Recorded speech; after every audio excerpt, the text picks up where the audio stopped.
Welcome to Profiles in Eccentricity, a show about weirdos. With your hosts, John Fahey, Aaron Peter, and Matt Brousseau.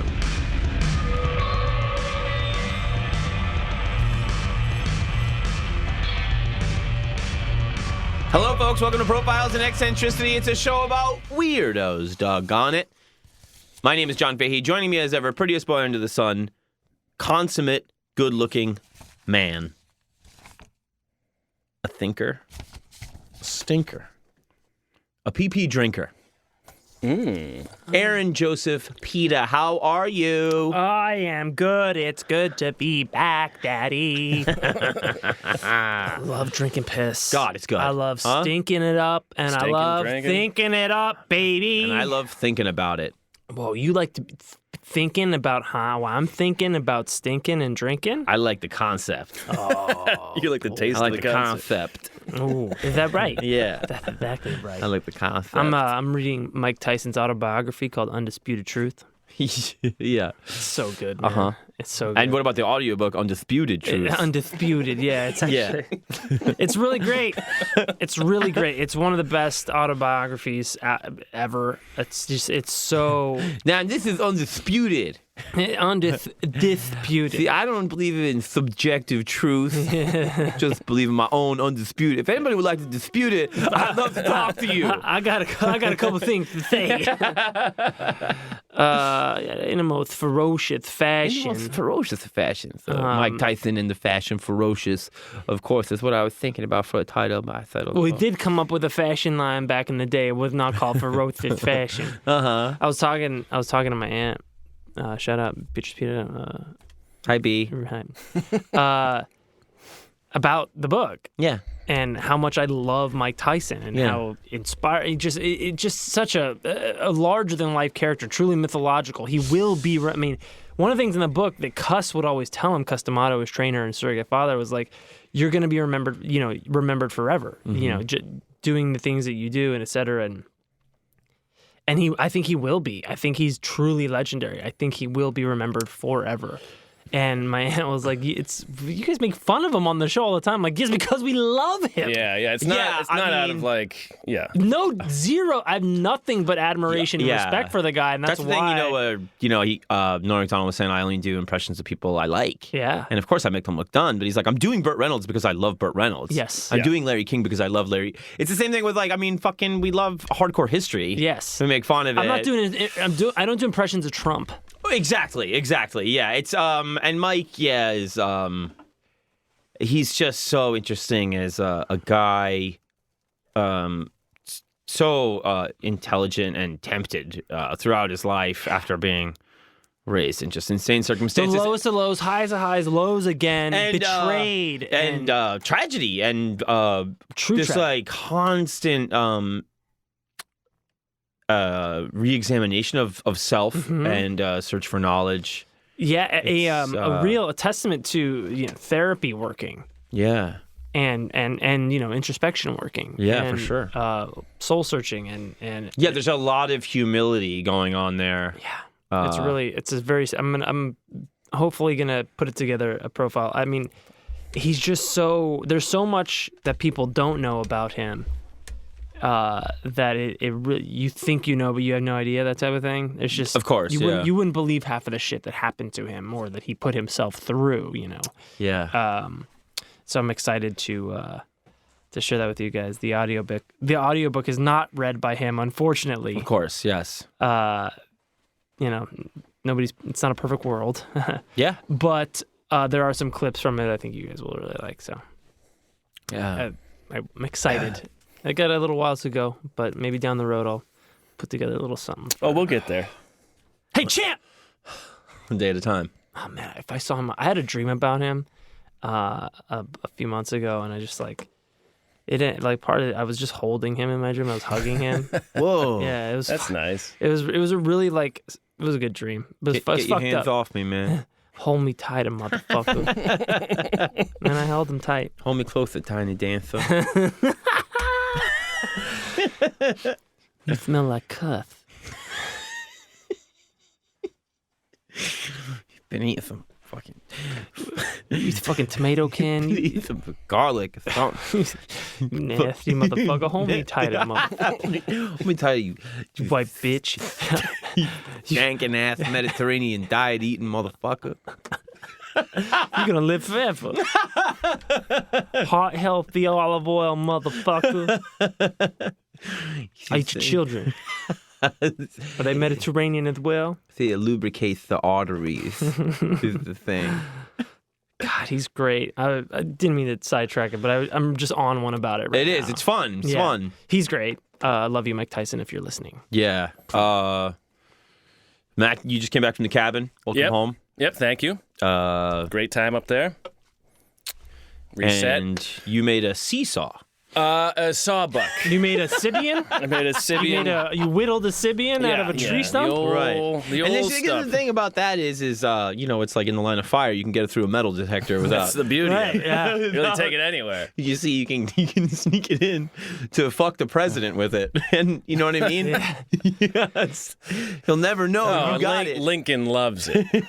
Lincoln logs. You won't last 5 minutes killing this president. I saw a new one. I took a screenshot of it. I meant to send you guys. This one ups the ante. This one says, you'll come twice in 5 minutes Whoa. playing this Oh game. my God! Twice? That's positive, at least. Coming twice in 5 minutes playing this game? We can only dream. Me only cream. Hey, cream dream. Hey.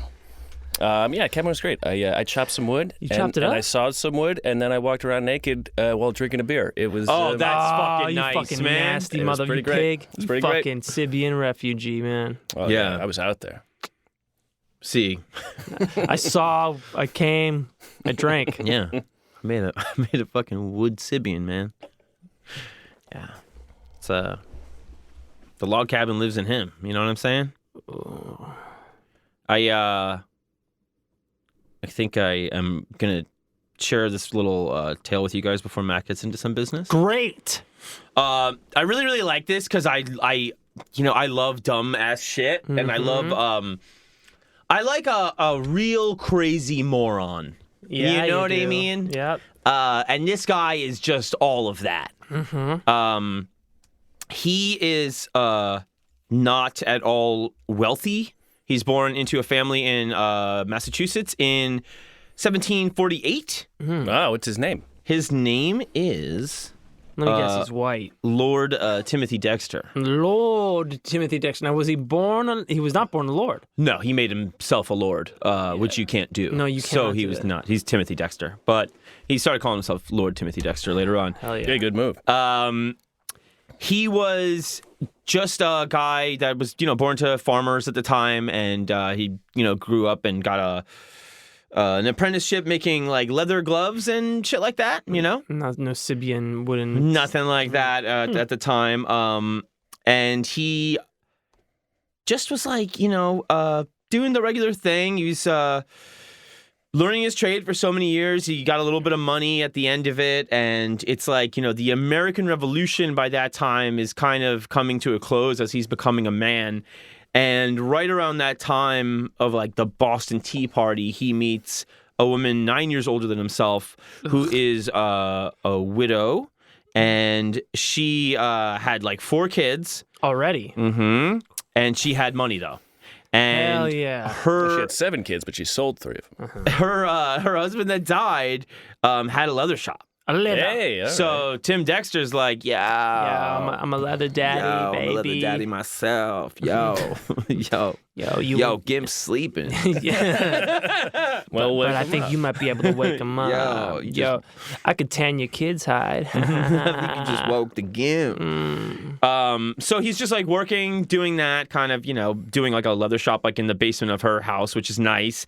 And he's kind of people outfits and shit. he's surrounded by all these rich people at the time. Like his neighbor is fucking John Hancock. You know what I Hey. mean? Oh, okay. And he's kind of like, I'm not rich, but I'm kind of one of you, but I'm not. And he really kind of wants to be part of this society, but everybody's like, this guy's dumb, and he's an idiot, and he's pathetic, and we hate him. And It's a tough trifecta. yeah. But I'll be goddamned if he doesn't make a good leather gimp mask. They're like, he can't read. He can't read. You know what I mean? You know what John Hancock makes of a guy that can't read? Oh, how's he gonna read his name? Yeah. Exactly. Big fat ass name. So they were kind of like, he was kind of like, what do I do with the little bit of money I've saved? And so they're telling him like dumb shit to do with his money. And so they tell him to invest in all the continental currency at the time as the American Revolution is coming to a close. Oh my god. Because there's going to be new currency, right? Except that Congress says, no, we're going to buy it out. We're going to buy it out. So he's suddenly rich. Because he bought tons of this shit that everybody thought was worthless for pennies on the dollar. And they were like, nope, that's all fucking legal tender. That's totally legit. And they're all like, this fucking dickhead. Right? Oh, what an asshole for listening to us while we Damn tried to it. fuck him over. Yeah. What a fucking idiot. Goddamn you, Alexander Hamilton. So seriously, he's a fucking, a leather manufacturer in the basement and then is a millionaire. Right. Like his money is totally like on his wife's level or any of his neighbors. Right. And he gets a mansion, in the middle of Newburyport. Oh, okay. You know where that is? Well, it's probably near Newberry. Right, yeah. And so But they're these fucking scumbags, man. These fucking waspy, shitty elites. What in Massachusetts, you say? Fucking dinner They're- for schmuck. They're like this fucking dickhead. He's got all this money.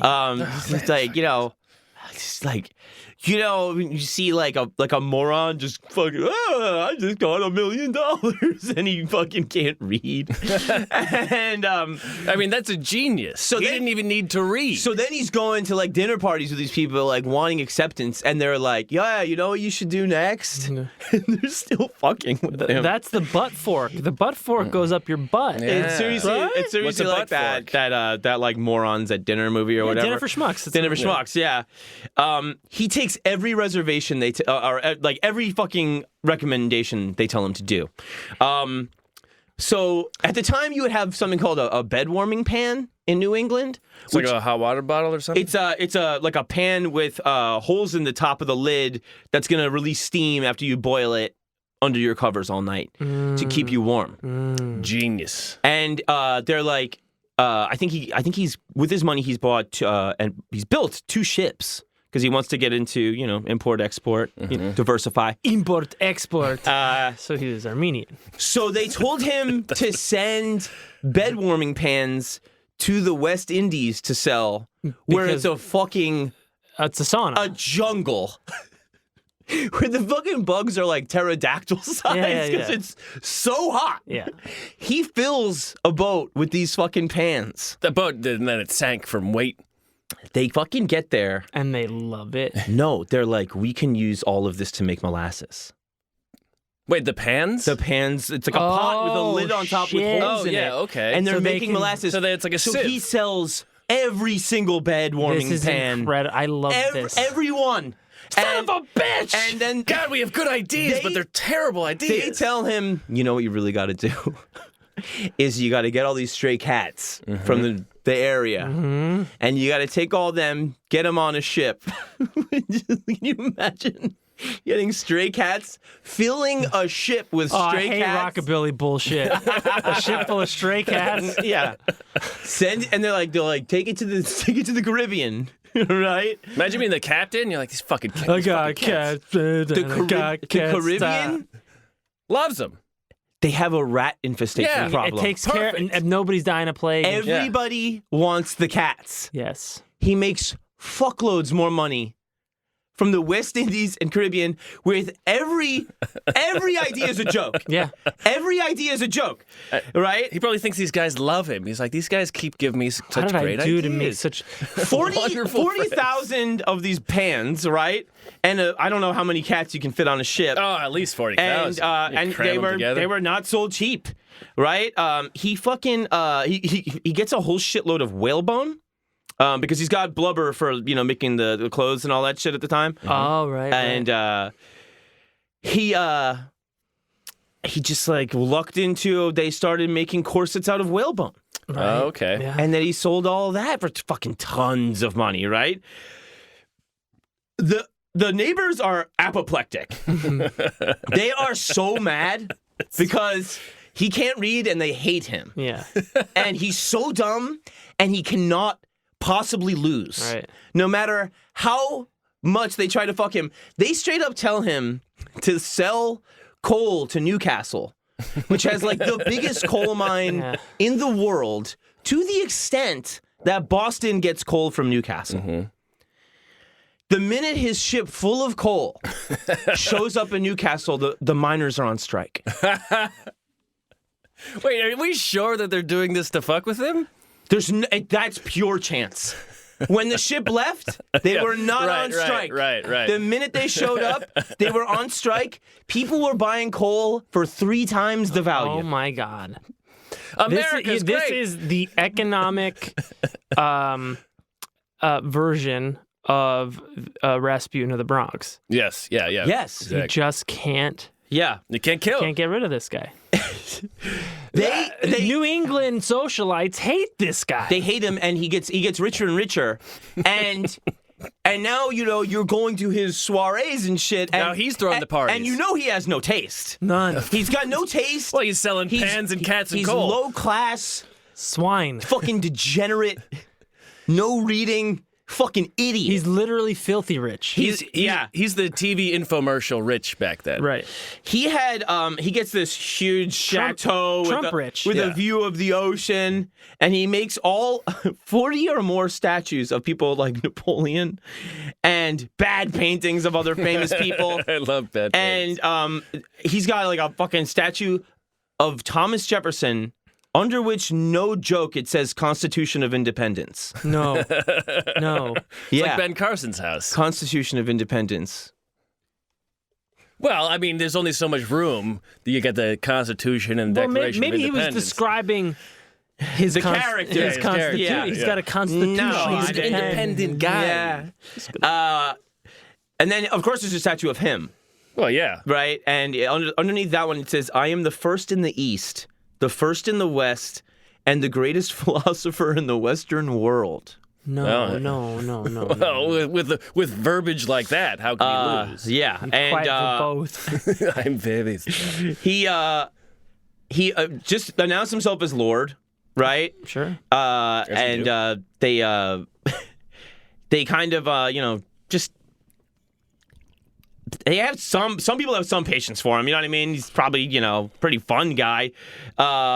He writes a book. That he can't read. It's called a pickle for the knowing ones. Usually a pickle's a problem. A pickle for the knowing ones, or plain truths in a homespun dress. During his lifetime, Wait, what? plain truths in a homespun dress.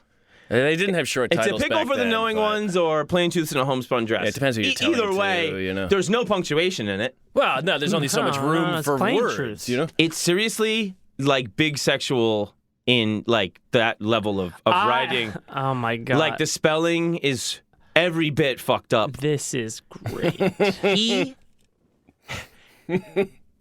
There's no punctuation, none. In the whole book, in the not whole just the in the title. whole book. Everything's misspelled. No punctuation. It goes into its 4th edition before he dies. Yeah, Oh because my it is the God. greatest piece of shit you could buy. In the 2nd edition, Here's a nice piece of shit. in the 2nd edition, It's the pet rock of books. in the 2nd edition, he makes an appendix, which is just like a page of punctuation, and he says, "Place this wherever you want." that is my brilliant. God. That is brilliant. I forgot all these. Yeah, too. yeah. It is. Use it how you like. Hey. Be careful. I didn't put a lot of commas in there, so use them Yeah, wisely. I heard a lot of notes about punctuation. You guys take care. It's That's so stupid. You've given me a lot of good ideas. You use yours for punctuation. I'm the first lord in the United States of America. Now of Newburyport, it is the voice of the people, and I can't help it, so let it go. It's spelled just like I read that. John, I need you to do the audio book for this piece of shit. Yes. You should. So, there's like an O-U-E. So let it go. So he's like, he wants attention so bad, and he wants to be a part of these people, and he basically tells everybody, like, listen, I'm gonna fucking have a funeral for myself. I'm gonna tell everybody I'm dead, and he basically bribes his family into shutting up, faking that he is dead. Right. And 3,000 people come to the funeral. Oh my God. Yeah. And he was a guy that was like writing into the 10,000 cats. He was writing into the paper a lot, and they kind of were printing his shit like to make fun of him, but also like maybe let's not fuck with this rich guy. So like so he was like a voice people kind of knew. I think universal health care. I am the voice of America. If you want good advice, I am listen. bisexual. So he wanted to kind of know who was like his friends, like sort of just like because he was rich, and so he has this faux funeral, right? And Fawkes. yeah, Fawkes funeral. and he's watching the funeral, and he sees that like his wife is smiling. But she's in on it. Yeah, so like he's not Well, dead. he's not a genius. But also as he became rich, right? Like he's not really dependent on her anymore, right? And she's kind of embarrassed of him, and every harebrained scheme he has, even though they all work out, Yeah. there's none that fail. Yeah, but she also knows that it's She knows like he's an fucking idiot. Bullshit, So then he yeah. starts telling people years back when all this shit started working out that his wife's dead. And they're like, well, she's over there. And he's like, yeah, her ghost is still in this house. Oh, you're just seeing my So ghost. yeah, he's like, that's the ghost of my wife. Creepy, huh? Yeah, weird, right? Wait, so is he turning the tables, or is he just He complains about his wife in the book. my My wife. W-H-Y-F-E. My wife. My wife is a real bitch. She's a ghost, so she talks like this. Yeah. I write like So this. at the funeral, he sees that she's like smiling and having a good time, but also again she knows he's not dead. So he comes back to the house, finds her alone in the kitchen, and starts beating her with a cane. And people start hearing the commotion and come in, and he's like, "I'm not dead." Oh, he's beating the ghost. Yeah. There's two ghosts fighting. Yeah. Yeah, what are we doing the ghost fight? Yeah. Burn the house down. And then shortly thereafter, I guess he knew he was dying because he did this whole thing like shortly before he died. That book went into 8 total editions. What's it called? A Pickle for the Knowing Ones, Or Plain Truths in a Homespun Dress. Yeah, as you do.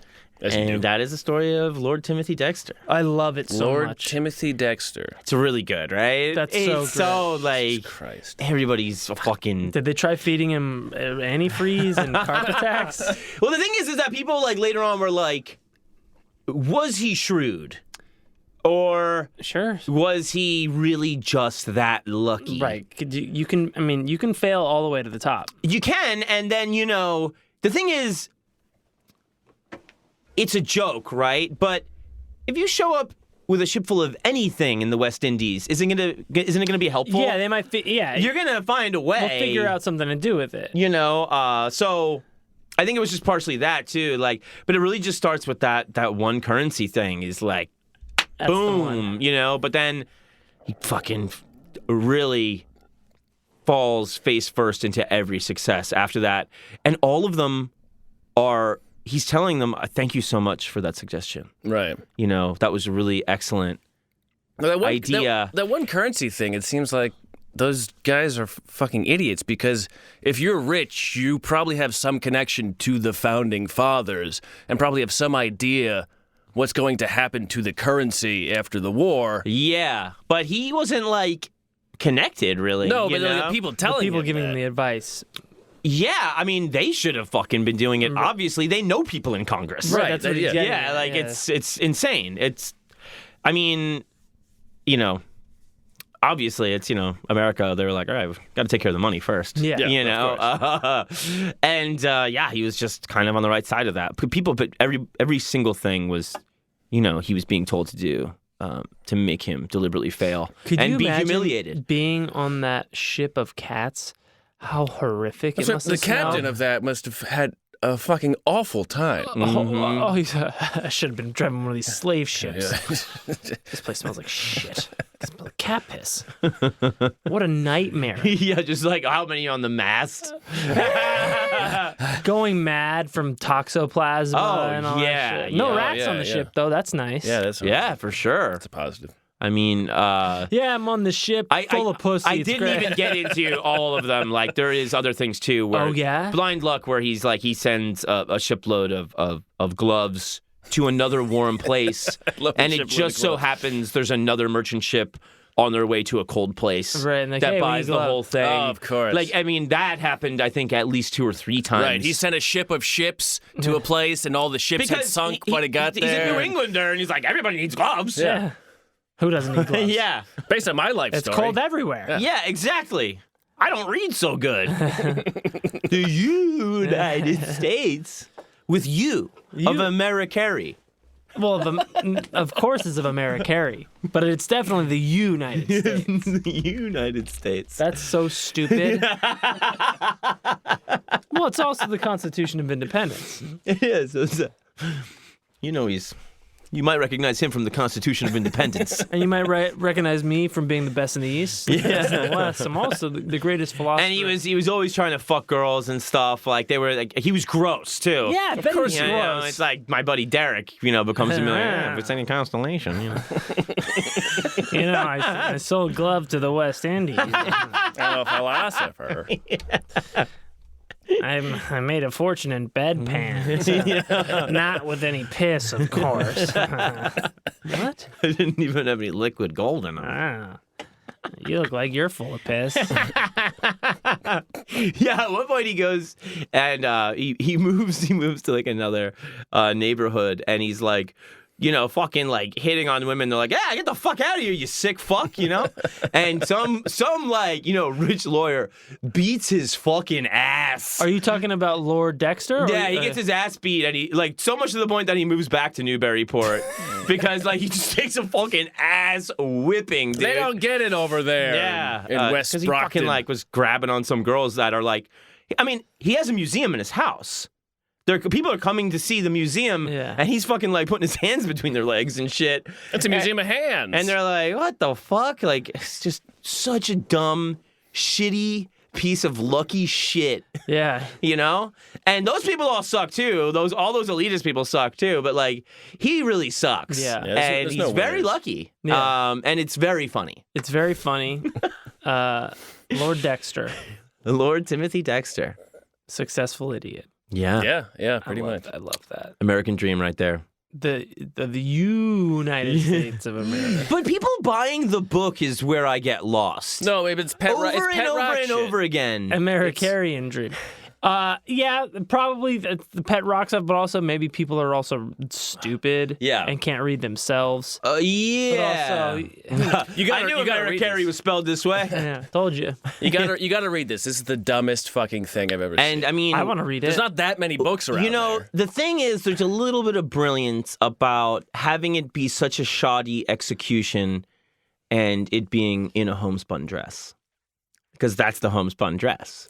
Yeah, Right, yeah. yeah. it's true. You're a Yes, fucking yes. mess. Yeah. And It's plain truth. But you Not highfalutin truths. you got those hunches. Yeah. You got that folksy hunchiness. And that's how he... That why people like Trump or whatever, Right. because he tells it like it is. Yeah. It's like, yeah, he's a moron. Yeah.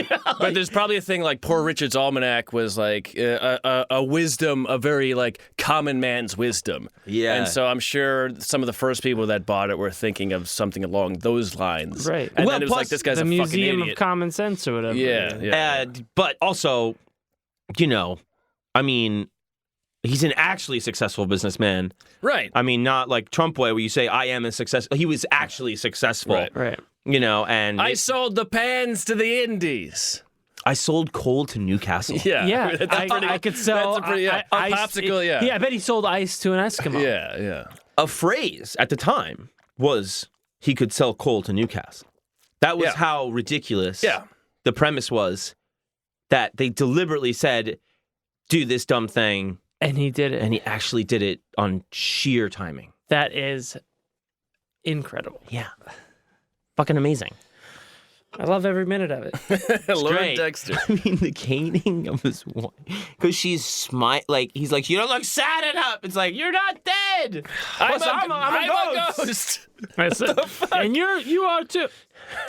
Play along, you bitch. And he had 2 children, boy and a girl. Both became completely insane alcoholics. Shocker. They had such a solid upbringing.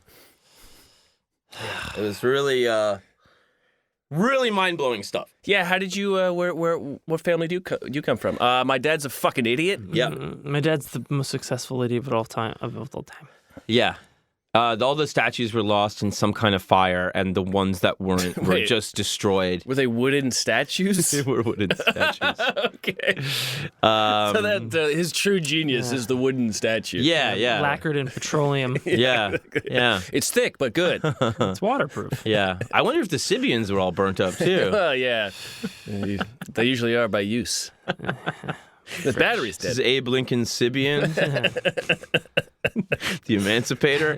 I was just gonna fucking say, God damn it. Right there. Fraction of a second. Were you going to say actually the Emancipator? I was gonna say like the Emancipation Ejaculation. Oh, that's something good. like That's a good that, album But the title, Emancipator's better. It's better. I shouldn't even sullied it with my idea. 2000, of course. The Emancipator 2000. 1865. Now for the low, low price. So yeah, that's my deal. That's pretty fucking great, John. You got some zany nonsense to rack my brains with? Oh, yeah, I suppose so. What about my brains? What about Aaron, I think you'll enjoy What it. about my brains?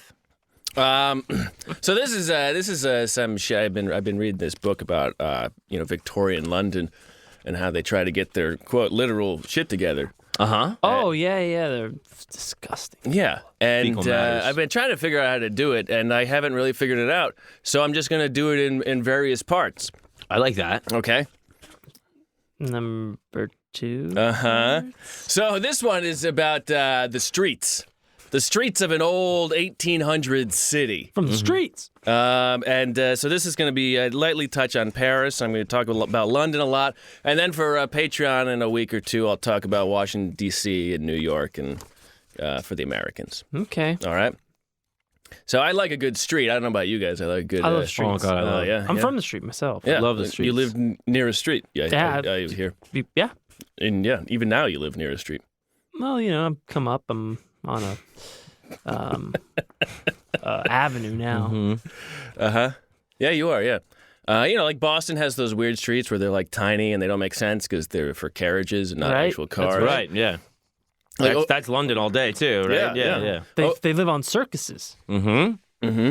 Oklahoma City has this giant diagonal through it because like half the city was claimed by people who claimed it before the land rush, and the other half was claimed by people who claimed it during the land rush. Snoozed.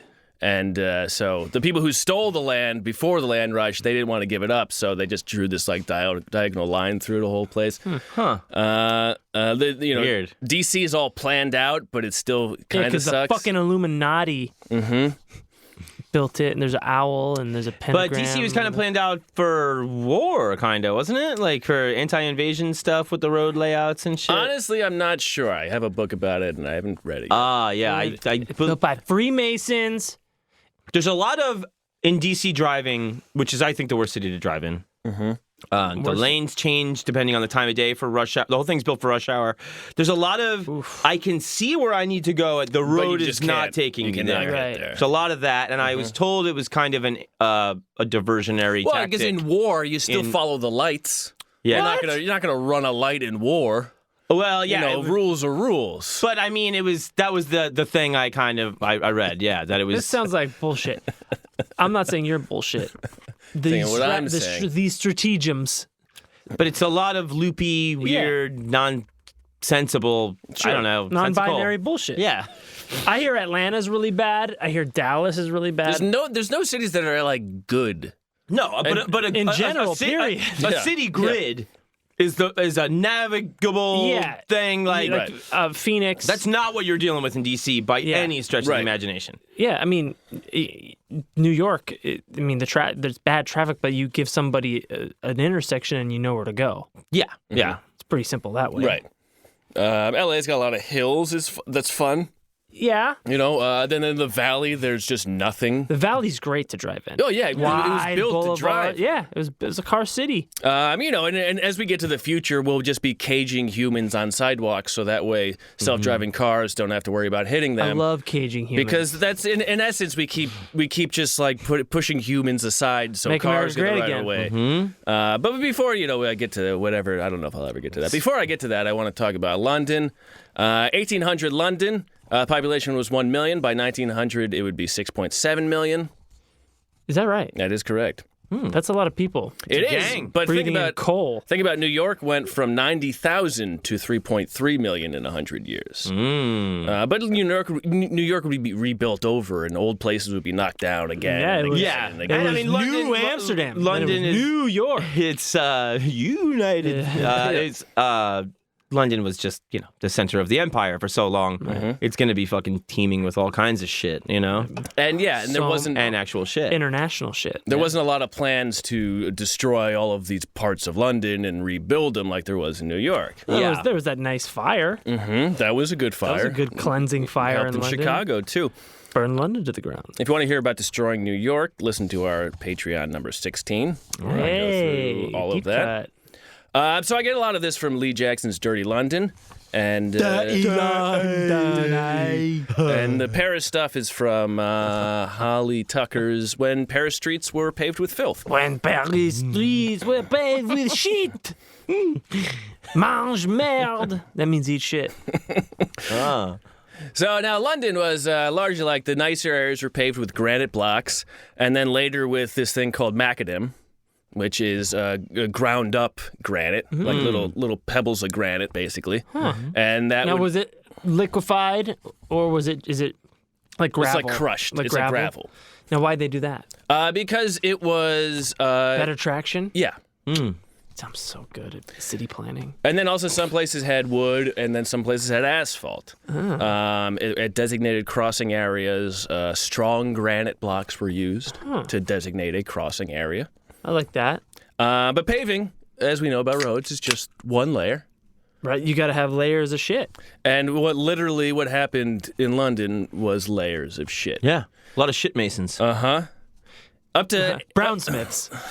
yeah, up to 1855 in London, they had these markets, and 4,000 cattle and 30,000 sheep a day would be brought into the city, the center of the city. Dirty Scottish and Irish sheep herders. And on the way there, the sheep and cattle, they would just fucking shit and piss all over the place. Fucking no decorum. No, they're not even thinking. By 1890, there were 300,000 horses a day being used to keep the city moving. Yeah. And How those many guys, horses a day? 300,000 horses. Jesus And Christ. a report from 1875 that on street cleaning in the metropolis said there was at least 1,000 tons of dung of shit per day from the horse. 1,000 pounds? Yeah, it's about 7.5. Now, say what you want about the. Say what you want about the sanitary. The diminished sanitary habits of the average Londoner of the day. At least they went. At least they could hold it. Absolutely. Now these sheep and these four-legged Fucking creatures, horses. they got, like you said, no decorum, Yeah. no wherewithal with their bladders and sphincters, just shitting everywhere willy-nilly, like it's goddamn Vietnam. Yeah. At least even the great unwashed of London of the day had the goddamn good sense to go in a corner of an alley. Yeah. Now think about this. As the Department of fucking Transpo over here, I gotta fucking take all this shit up, weigh it, Right. Lick your quill. Taste it to make sure it's all shit. And not human. No, this is the horse shit. This is horse This shit. is hay. This is hay. This is the horse is shit. the horse shit. This is And the I know sheep the shit. taste. And this is the good shit. This shit's shit. This shit's no good. Yeah, there's hay in this. Probably horse shit. That's probably. I know. The weighing is. Now, once I got it all weighed, what am I doing with it? I mean, there's 1,000 pounds of this shit here, and that's just one day. Well, basically, once you have it all collected, you toss it in the I've got 30,000 horses coming through Piccadilly Circus, and I'm up to my elbows in equine shit. Now you go ahead and tell me about your granite blocks, sir. I'm putting it on a boat to Egypt and refertilizing that motherfucker. People think that Egyptians don't want shit, but I'm going to make a fortune. Well, basically. Sphinx about it. Sphinx did this? Very good.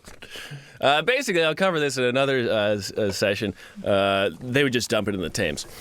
The Thames, but I've been waiting 3 weeks to say Sphinx did this. The Thames. The Thames. It's but fish love that shit. Oh, Fish eat shit all day. they're coming in 5 minutes or less. Well, they won't remember next time they come. Alzheimer's. 1,000 tons of shit A day. a And day. do they spell tons Tonnes? No. Tons. I did. I used an internet conversion because this is the popular thing these days. Apparently, it's about 7.5 million bananas. If you need reference. I've got 7.5 million bananas worth of shit. I've got a whole intercontinental highway system of shit I'm sitting on. I mean, I've got a Banana Republic of shit here, pal. yeah. And let me tell you something. I got enough for the potholes too. I got enough for the pole potholes. Got a fucking pothole over here. You can take a shit real quick, right in front of me. But also, along with the shit, there was piss. That's how you mix it up to make a nice cement. Adobe. Well, you two together. It's a pincer movement of shit and piss together. If you have one, you have the other. Yeah, and then you've got the miasma. Chances are, if you got access to shit. That's coming up The in another miasma's one. coming up. It's wafting. Not in this one, but another one. love That's a very miasma. serious thing. Yeah. So this is from a July 1880 article, Metropolitan Atmospheric Pollution. Of course, in the famous British Architect magazine. You guys know that one. I'm a long-time subscriber, Yeah. first-time reader. And this is a quote from them. The wood pavement laid down in Regent Street about 30 years ago was removed because it had become so saturated with ammonia that the emanations tarnished the plate in the silversmith shops. Oh my God! So the miasma from the piss and the wood was tarnishing the silver Yeah. in the shops. I can't even sell silver. It's covered in piss. Yeah, It vaporized Yeah. piss. This is the most dangerous kind of piss. It's weaponized. Yeah. it is Aerosolized piss. vaporized. I love it too. Vaporize. Where does it go? Well, it's just so great how something so free just attacks something of value. Yeah. You know what I mean? Where it's just like, piss doesn't believe in capitalism whatsoever. No, it's it doesn't. It does not value. Piss is a commie. It's the great equalizer. Yeah. It's like, remember me? Yeah. You know? I don't know why they call commies red. They should be yellow. Absolutely. Chinese. Now, so a doctor, an enterprising doctor, Dr. Lethaby, he's the medical officer for the City of London. He dried out some of the mud in the streets to figure out what the mud was made What's of. all this shit? Yeah. What do you mean he dried it? We go over the blow dryer? Well, yeah, he evaporated all the water in it. Okay. And he figured Wait, he didn't have an idea with the fucking 30,000 horses walking by He's every a day? What could all this scientist. brown stuff be? he's a scientist. He's going through the scientific method. And so he broke it down.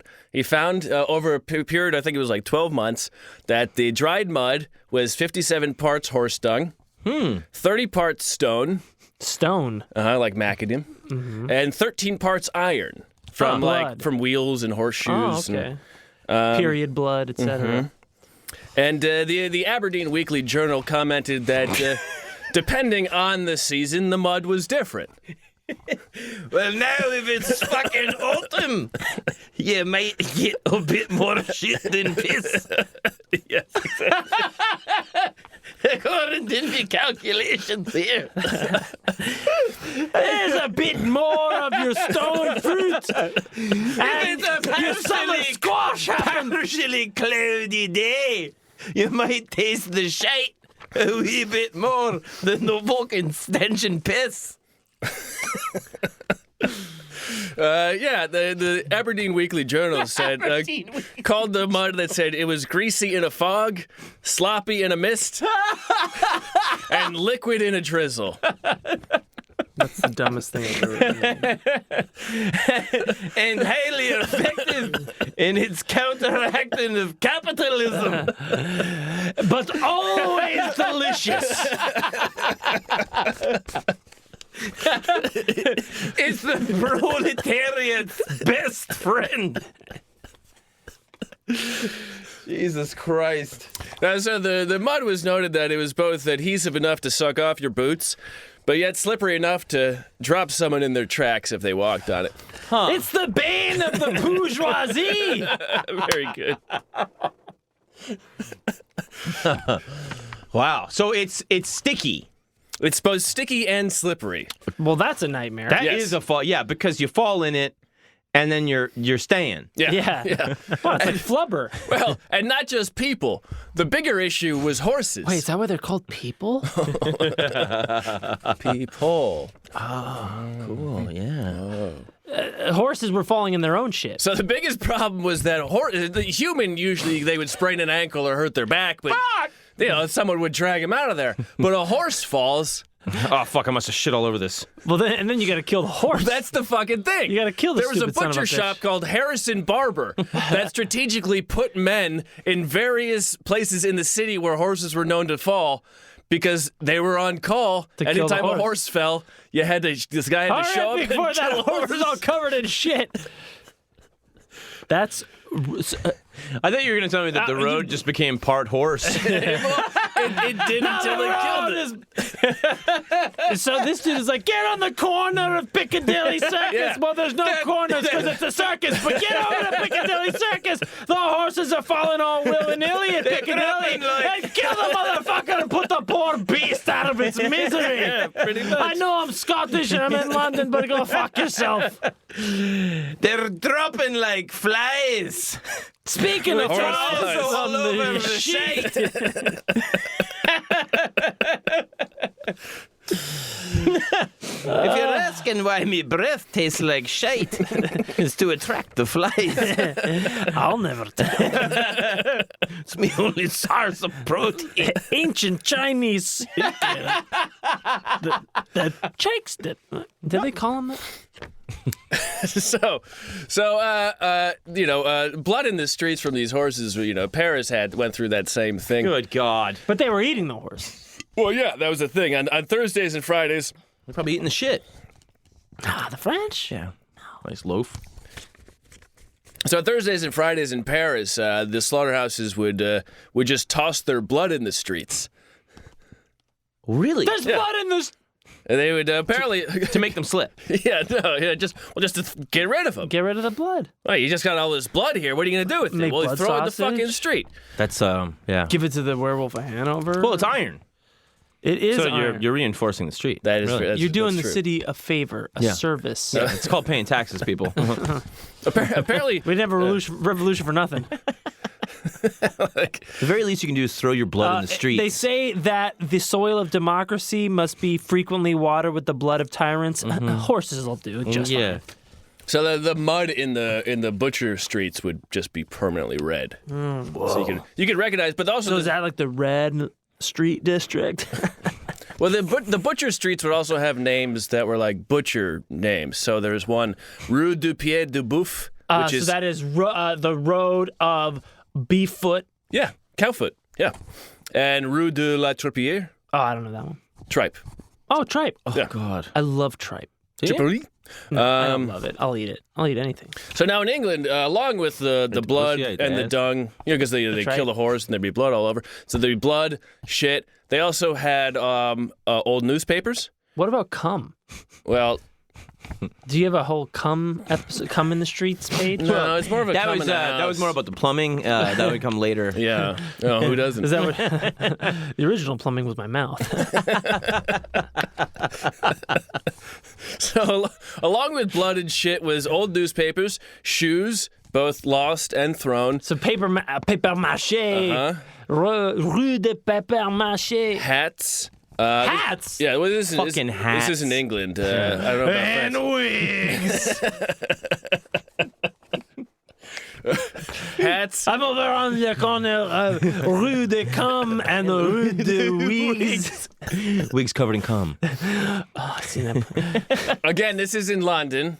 A comfort But I guess tsunami place. You can still do a French accent. I know this is London, but Maybe Parisian wigs are superior. Hats, sure, probably wigs. Broken glass, moldy food. Ugh. One woman, she wrote down everything that the bottom of her dress picked up when it dragged through the mud. Oh, wear a short skirt, you hooah. They couldn't. You It can't. wasn't socially appropriate. Because then you were a hooah. Well, Yeah, that's you know right. what's not socially appropriate? Period blood and horse cum on the bottom of your fucking It wasn't. petticoat, pal. Wait, it wasn't period blood. Dude, Yeah, like I mean, honestly, how many It times? was blood of the period. Yeah, she probably had a fucking eyeball on there when she got Oh, home. Jesus. Well, this is what she wrote down: 2 cigar ends, 9 cigarette ends, a portion of pork pie, Oh, hey. 4 toothpicks, 2 hairpins, 1 stem of pipe, 3 fragments of orange peel, 1 slice cat meat. I don't know how she knew it was cat meat. Cat meat. Half a sole of boot, 1 plug tobacco. She wrote parentheses chewed, straw, many scraps of paper, and miscellaneous street refuse. So it And could wigs. be cum, and it could be wigs and cum. Damn, that's one day. That's a witch's Yeah. brew. That's one day of dragging your. How did anybody fuck? Yeah. Because it's a real turnoff. Because it's fucking. What stops you from fucking? Well, I mean, because everything smells like shit. Yeah, but everybody you're, looks like you're shit. used to it. I know. Yeah. I mean, Dude, there's, I there's, hate fucking. there's Like, not a lot I'm of- looking for excuses to not. You know fuck. what smells like shit? Anal sex. No. No. Thank you, John. Thank you, John. This is good. No. It smells like the sound of a new world being born. It smells like a sound. you Yeah, say. yeah. It sounds like the end of 2001: Space Odyssey looks. Oh yeah. Yeah. So it's a Pink Floyd song, It smells how I feel all the time. which is not shit. Yeah, which is great. pretty good. I guess also there's not a lot of entertainment, so fucking is still pretty entertaining. It's fucking. Yeah, I mean, but But dude, it's dude, not if I'm everything getting cat everything gut. smells like shit. It's relative. You're probably also always feeling sick. Yeah. Which is not the biggest. And they still had 7 Aphrodisiac. kids. I guess, yeah, man, and they all took little shits too, huh? Yeah, they Tiny did. little baby shits, Well, mustard shits. We'll get to night soil, as they called it, in another episode. Night Soil. Uh-huh. That was my favorite punk band. Yeah, well, it's night soil after you make the night moves. Yeah, That's night bowel movements. classic Seeger. Classic Seeger. And Seeger. So now, women, they weren't allowed to be unfashionable, but men could wear goulashes and they could roll their pants up. And it became a trope throughout Europe that you could spot an Englishman because everywhere, if you saw anyone with their pants rolled up, that was an Englishman. Wow. And also then eventually in the 1800s, this was like 1840 maybe, there came the thing called the Shoe Black Brigade, where boys from the Ragged School, which eventually known as the Ragged School and Working Girls Home, we would call it like the Boys and Girls Club. Okay. They would be sent out and they would work as shoe shiners. Mm-hmm. And so as a man, you could get your shoe. And of course, originally the Londoners, London men wanted no part of it because it was in bad taste. But once enough foreigners started doing it, then the Londoners, classic London, then they felt comfortable taking part in it. Good for the goose, as it were. They felt comfortable getting their shoes shined. Yeah, and de-shat. Yeah, it's mainly. I'm a much too high class to get the shit off my shoes. Yes, exactly. Well, it's like a politeness thing. It's To just completely deny the smell of shit on your... no. To have somebody at your feet cleaning your shoe. You know what I mean? Like, no trouble at all. I love eating my own shit off my shoes. Yes, it's fine. I love little bits of whale skin. No, I can never put anyone out, especially some wayward child. I never think twice about And then it. so what you're saying is the goddamn dirty foreigners came and they mainstream made it acceptable for child labor. Right. Am I out of my mind, or is that brown fellow over there having his shoes cleaned by that lovely British orphan? What's next? We'll be eating their food. And the British children of the school, they were given uniforms, and there's a whole thing, and it was run by a man named this is his real name, Lord Shaftesbury. Shaftesbury. Shaftesbury. He was the patron saint of the Shoe Black Brigade. The Shoe Black Brigade. Yes. Funny thing about our shoe black, it's actually just shit. You think we're wiping off the shit? I'm putting on more shit. We're firming it in. I'm putting more shit on your shoe. Yes. Soylent shit is actually shit, I'm afraid. Something secret. Ironic Shit. Damn you! Dirty apes! You'll get my shit off my cold, dead shoes.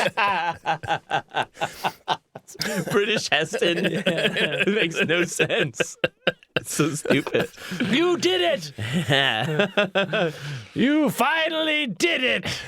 So now, while you could have a child clean your shoes also, but if you were, the issue would still come up if you were riding one of the horse-drawn omnibuses. The Lolita Express of the day. The lady. Don't forget, it's how Scotty started with selling papers and shining shoes. So you probably could have sex consensually with a child. Hustle. If you're lucky. That was your thing. Yeah, because he was a hot kid. On these omnibuses or horse-drawn, buses, a lady with her, what were they called? Stinky cigarette butt infused vagina. I didn't write it. I think it was it began with a C, like Cabernet, I'm fucking. But they have these big fat dresses. The dresses that would go out like a foot, and then those dirty dresses would then rub on your pants, and so now you got shit on you anyway. Yeah, absolutely. Nothing you could do. Yeah, but you picked up a couple of cigarettes. I mean, A couple of free wounded soldiers. Is that an eyeball down there? It's a good eyeball there. Cat, rat, whatever. Cat meat. Ew. It's disgusting. Yeah, how'd you know it was cat meat? I guess it's just the look of it. So now, the problem was that each vestry, which was the government of each parish of London, they had their own rules about who would clean up the mud and snow in front of their house. And the general rule was that householders do it or they're fined. But as the city grew larger and larger, it became harder and harder to find it's one of those things where if there is an area of land with some trash in it, if there's no trash at all, the first person to throw trash in it will be very reluctant to do it. Right. But if there's a lot of trash in it, then anybody will toss Broken anything windows in it. theory. Kind of. Oh, exactly. yeah. I mean, listen, I'd go out there and pick up my own shit, but I can't even find it because all my neighbors shit all over my shit. No, I'm not picking up my neighbor's And shit. I'm not touching my neighbor's shit. Because they're dirty shit. Hey, I'm a married man. Hey, I love my wife. I mean, And she's a ghost. too many cooks in the kitchen, I'm afraid. Hey, too many cooks. It's, I can't find my wife's shit or my kid's shit. There's shit everywhere. Yeah. And I mean, I've been looking for my dog's shit really bad. I can't find that shit anywhere. So Bullshit. it wasn't until 1890 that the London County Council made vestries contract out people to actually clean. Right. Sanitation. And then so they would send groups of 12 men. They would sweep the mud off the street where it'd be shoveled into a carriage, or maybe a horse-drawn sweeper would pick it up, and it would be hosed into the gutters. Now, this happened in like 1850. Gutters? It wasn't until 1890 that it was like forced on the vestries. But some vestries took it on their own. And yeah, there were some gutters. pride. And I'll get into the sewage system in The gutters in were the for night. rain originally, presumably. The gutters were for kind of anything. Got it. And they all flowed into the Thames. And I'll get into that in the night soil episode when it was kind of reworked and there's this whole thing about it. But, what would happen is they would push it they would have the street sweepers, they were even horse-drawn street sweeping machines, and they would pick it up. Tickets. And no, but they would all dump it into the river at some point, or they would hose it into the gutter, and then the gutters would get backed up, and then they would just pile up. So there's machines. Yeah, they had Shit-eater machines. Shit-eater machines, basically. Well, that's how you beat street the, that's sweeper. how you beat the machines. You make them eat shit. Yeah, or did you cause the machines to rise up against us by Because making... you fed them eat shit. You fed them shit. You know what I'm saying? Fuck. Is- With all the good drugs and antibiotics, they Yeah. become We super... might have turned those shit-eater machines into Sibians to later fuck us back. with their shit Oh, cocks. that would be nice. Well, they're shit hungry. They're shit hungry. They're okay with that. Yeah. Man, They'd it's be like, thirsty for it's like, bits. no matter what you do, the machines are going to rise. Whether you feed them shit or you deprive them of shit, Yeah. they're going to come fuck you Yeah. Big time. because they're Sibian refugees. Yeah. So when this system first started, all of this mud and shit would be moved to a facility, and the facility would break it down and sell the shit and mud as fertilizer. Yeah. But as the city grew, the transport costs of this became too much, and so eventually these facilities said, "No, fuck it, we're not making money off We're not this making shit." money. We're not going to take it anymore." So then the gutters just built up and built up and built up, and the streets became full of shit again. And even while this system got mud and shit off of the sidewalk, it didn't always clean the road itself. And so at the designated crossing areas, as I mentioned before with those granite blocks, kids, the disabled, the elderly, they would make money by sweeping the crosswalks. And tipping was encouraged, but, there was no system about it. People just showed up to do it. Well, to me, shit is the tip. Well... The action is the juice. The action is the juice. The shit is the tip. So, And now, respectfully, keep your money, sir. I just love this job. I just love the work. hey, just the tip. But also... Now, why did they just figure out that they could put the shit in the air and then you could breathe it like we do today? Well, that is Hello? another episode where we get into the air. Well, that's the fog. Oh, Is that what the fog is? Oh, there's worse than fog. That's my- again, it's my asthma. Again, you gotta It's your gotta asthma. keep It's listening to our another asthma. Our episode. asthma. Yeah. Communal asthma. So along with the Again, of the proletariat. Of course. along with the kids and the elderly, there were also unscrupulous characters who took up the job of street sweeping. They were were you saying there were smarmy people in the shit? Yeah, that's what Are I'm you saying. telling me that the shit business Yeah, Is unclean. the kind of person, an unsavory character? Yeah. Who So would funny, have this guessed? shit's so savory. And, How can you corrupt shit? Something so pure. Yeah, I mean, really, when you break it down, it's just horse shit and stones. God almighty. So bit of piss. there's a couple of stories. One of them is a man with 2 wooden legs, a former soldier turned cross sweeper. He was in court often for a quote.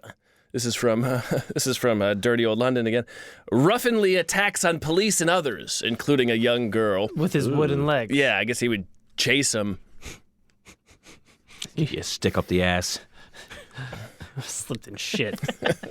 Slipped in shit again. And then there was, of course, the tragic story of Thomas Kinning, age 51. He died accidentally in 1891. He became a cross sweeper after losing his bootmaking business, then becoming a commercial traveler, then an alcoholic, officially an alcoholic.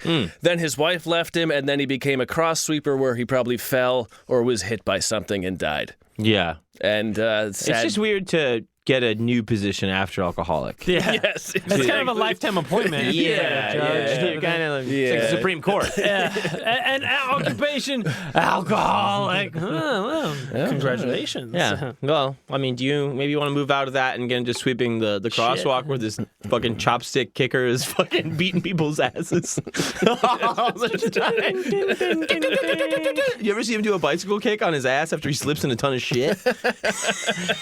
It's like turning a roly-poly on his back. It's hilarious. Now, he was a commercial traveler? Yeah, I don't know what that means either. It sounds like alcoholic. Yeah, I think it's called bum. Yeah. Yeah. Wherever that Jules, it's called a fucking bum. Vagabond. So, It's not an address or legal tender. This week make me a fucking bum.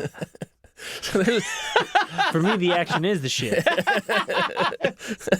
Thank God I got these chopsticks. I can really pick up this shit, no problem. Hey, this shit is no motherfucking joke.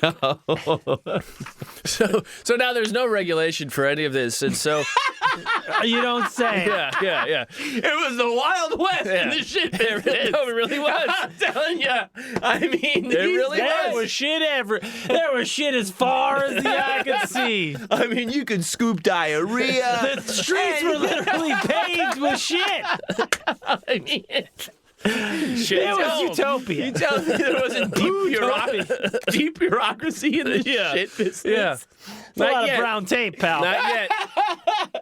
Not yet. So, okay. So, the people, they were like, these guys would harass locals for tips, or they wouldn't show up if the weather was bad. Hey, what's with the shitty tip? Eventually, that classic thing where there were rumors would go around where these guys are making, like, they're becoming millionaires from doing Shit. Oh, crosswalks. yeah, like the piss guys in Rome. Yeah. Or like the fucking fella selling cats. yeah.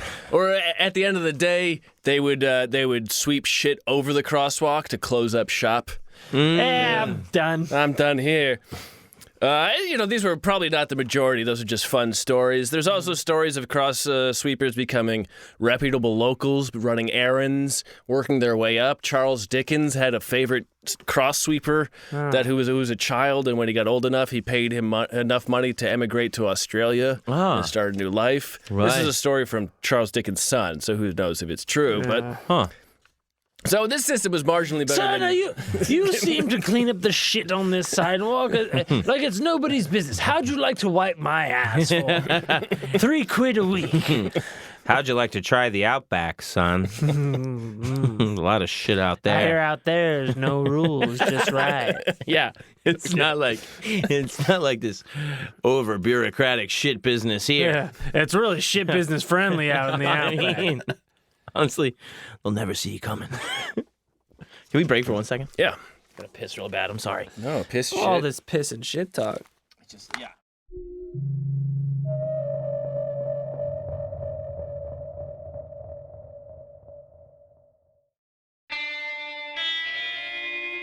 And we're back.